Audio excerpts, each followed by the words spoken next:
Hello, welcome. I am back after 5 months. Now, I must say, I have had a very interesting comment recently. Tell me about a game that I should look at. Now, when I first saw that comment, I was like, I guess I'll check it out. But I must say, I am a little bit fascinated by this game, or not so much fascinated as much as I am intrigued. Now, what is this game, you might ask? Well, the game is called The Last Night. And the developer as well as publisher is Odd Tales. Now, this game has been around since 2017 from what I've seen on its X profile. And I must say, it uses a creative way in using AI. In fact, it does it in the very type of way that I mentioned that I think AI should be utilized. AI with human curation. Now, you might be asking, what is The Last Night? Well, The Last Night, as it says in its short description, the soul of a cinematic platformer with the heart of sci-fi thriller, The Last Night is set in a post-cyberpunk world with a deep, vibrant vision of the future. Now, from what I've read in the below description where it talks a little bit about the world, is that what it kind of does is it has one district that's very much human made in the sense that even the developers did the architectural layout and stuff like that for it. It's meant to be kind of like an older district. But then this is where they get kind of interesting with the AI.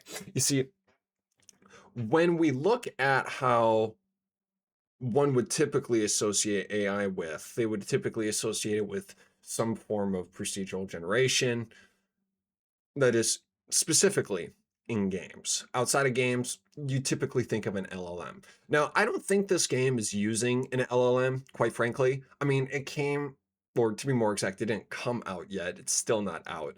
But it was first announced back in 2017. We didn't have LLMs as we know them today back in 2017. That's still relatively a new thing, only going on about like 4 years. So I wouldn't expect the AI that they're utilizing to necessarily be to that degree. Now, of course, since it's been in, I guess you could say, some form of development since 2017, it's entire. Ooh, sorry about that.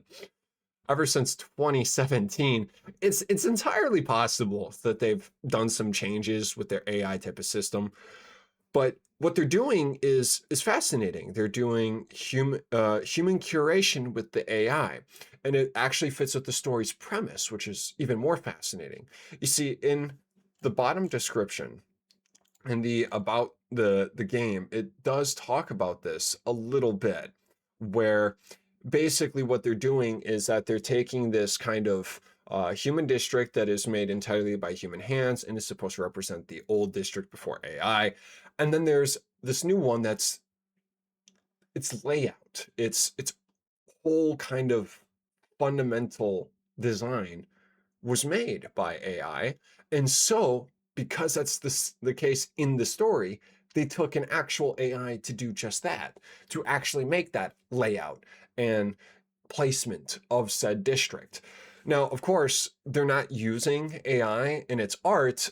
They're actually going about and redoing the art all by human hands to remain consistent with its art style.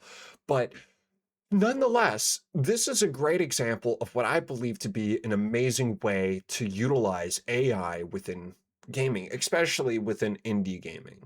Now, like I said earlier, there's two games of The Last Night. This one is made by developer and publisher Odd Tales.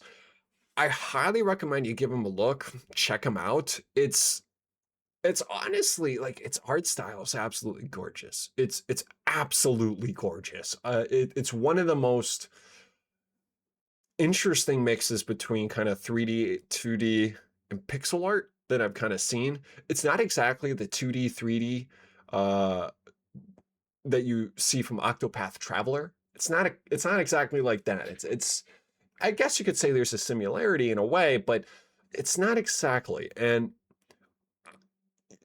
I'd say, just kind of give it a good look over yourself, kind of examine the art. It's very beautiful. Um, I will also say, however, they're not particularly active, at least on their X account. I don't know if they're more active on, say, their Discord or Facebook. I don't personally use Facebook. I I don't know many overall people that use it on a regular basis that are roughly my age. I mean, not personally anyway. But Discord, on the other hand, I mean, I haven't looked on their Discord, at least not at this time. They probably, I would assume, reasonably so, that most, if not all, of the main bits of information they give out is more than likely through their Discord. More times, often than not, from what I've seen, most indie developers typically do most information sharing on either YouTube, X, or Discord. And if they usually choose one platform, it's either X or Discord. And in this case, since their X profile is not as active, I mean, there's only like 34 posts in almost 10 years. I, I'm going to go off on a limb and say it's more than likely their Discord that they're most heavy in. I mean, it's not too much of a surprise. It's where most of their community is going to be. So, but quite honestly, even though it's not necessarily a game that I would have typically looked at, I'm not much of a 2D kind of guy when it comes to gaming. I'm more of a 3D third third dimensional environment kind of guy, but it does intrigue me enough to where I think that when it does come out, if it does come out anytime soon, I mean, there's no announced date for release. I don't know if there is going to be one in the near future, but for when the day does come out, I think I will give it a good playthrough, see what it's like. Maybe even post that on here, my review with some gameplay or whatever. I I know I definitely will for some other games, but this one, I mean, it certainly is intriguing. It certainly is. Um, I say, keep an eye on it. If 2D cyberpunk kind of games are your type of thing, or post cyberpunk in this case, I'd say definitely keep a good eye on it. It looks promising, assuming that it does come out. I do know that from a post that I saw on X is that roughly around 2019 they were seeking funds for development. So my guess is maybe one of the main reasons why they've been in development so long is probably due to funds. I mean, that's not too surprising. I mean, funds is usually the most difficult aspect for an indie studio to work with. Usually they don't have the biggest budgets, obviously. They're not like a AAA studio. They don't got millions of fucking dollars to be able to throw around to be able to, make a lot of the types of things that they want to make. They're far more limited on what they can and cannot do. But that's also what makes them have to be more creative. And that's how we get more of the innovative stuff from indies rather than AAA. Budgets, bigger the budget, I suppose, the least likely it is to have innovation. Unfortunately, I would love to see more innovative games, higher budgets, but it just is what it is. Uh, Other than that, check it out. Keep an eye on it. I know I will. You have a good one. Peace.